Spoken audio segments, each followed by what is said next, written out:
French government collapses in no confidence vote. The French government has collapsed after Prime Minister Michel Barnier was voted in a no confidence vote. MPs voted overwhelmingly in support of the motion against him just 3 months after he was appointed by President Emmanuel Macron. Opposition parties had tabled the motion after the former Brexit negotiator controversially used special powers to force through his budget without a vote. It marks the first time the country's government has collapsed in a no-confidence vote since 1962. The development will further France's political instability, after snap elections in summer led to no single group having a majority in parliament. MPs were required to either vote yes or abstain from Wednesday's vote, with 288 votes needed for the motion to pass. A total of 331 voted in support of the motion. Barnier is now obliged to present the resignation of his government, and the budget that triggered his downfall is defunct. However, he is likely to stay on as caretaker prime minister while Macron chooses a successor. Both the left and far right had tabled motions of no confidence after Barnier pushed through reforms to Social Security by invoking presidential decree on Monday, after failing to win enough support for the measures.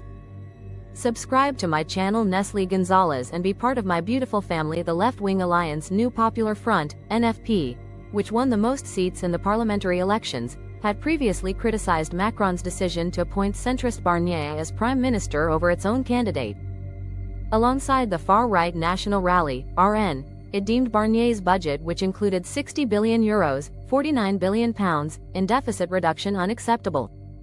Marine Le Pen, the RN leader, said the budget was toxic for the French. Ahead of the vote, Barnier told the National Assembly that voting him out of office would not solve the country's financial problems.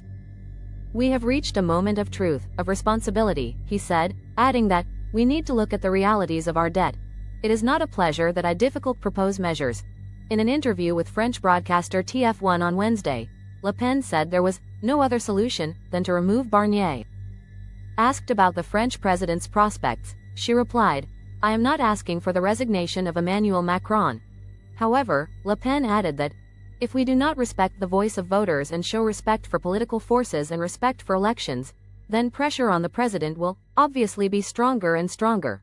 Macron, who has returned to France following a state visit to Saudi Arabia, is due to give a televised speech to the nation on Thursday evening. He is not directly affected by the result of the vote, as France votes for its president separately from its government. Macron had said he would not resign whatever the outcome of Wednesday's vote.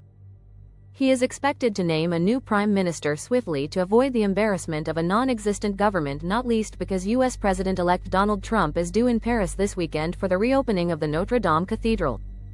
No new parliamentary elections can be held until July, so the current deadlock in the Assembly, where no group can hope to have a working majority, is set to continue.